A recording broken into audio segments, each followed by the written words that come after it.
Takže ahojte, dneska mlátime. Mláti tu Jožko na tom klase, čo sme doviezli. Prešli sme úvratie prvýkrát a skoro plný zásobník. Toto je to, tá parcela, kde máme to žito, to je tá dlhá. A vyzerá to parádne, takže uvidíme, ako to sype. Ideme Jožka pozrieť. Budeme aj plní.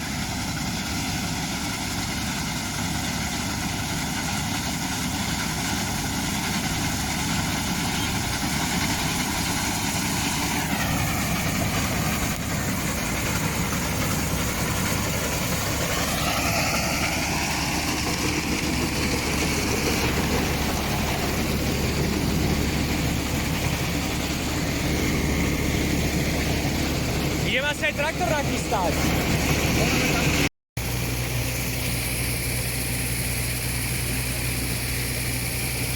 Už som spokojný.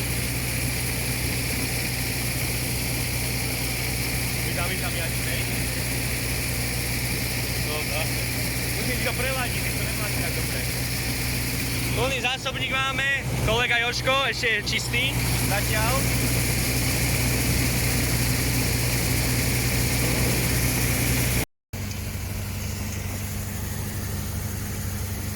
Takže z tejto role 31 árov bude plná betónka.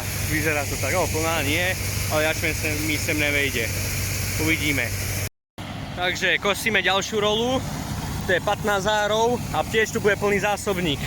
Takže tuto minulý rok tu boli 5 vriec, aj pšenica a jačmena to bolo rozdelené a pred minulý rok tu boli, to som si prvýkrát zobral, tu bola tráva, predtým 3 vreca. Takže teraz bude plný zásobník, ja neviem, čo to môže byť, 10 vriec. Sami za to má okolo 2000 litrov, 2,5, 2500. Takže tu bude určite 10 vriec. Bolo tu vápno predtým. Čo sme tu dávali? Vápno len, no. Horčica bola na jačmeni, ten je akože nádherný. Ale musím ísť asi ešte prevlečkou, do betónky sa to nezmestí všetko. Takže uvidíme. Ale Jožkovi to ide parádne, Jožko sa v tom vyžíva. Aj stromy prežil tuto, čo sú. Ale parádne to ide.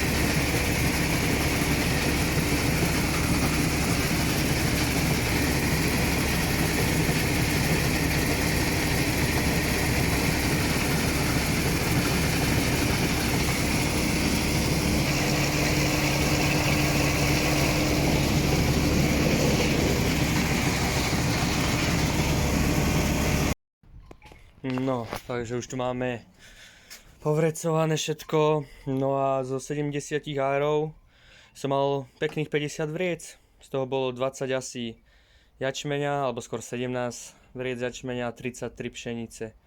Čo si myslím, že je úctihodné, keďže minulý rok to, ani predminulý rok to, ani k tomu nesiahlo k tým 50 vreciam. A je to pekne vymlátené, tu máme pšeničku, tam máme jačmene, takže spokojnosť, Jožko to dobre nadstavil. Takže nezabudnite dať like, odber, koment a pri ďalšom videu sa zatiaľ vidíme. Ahojte.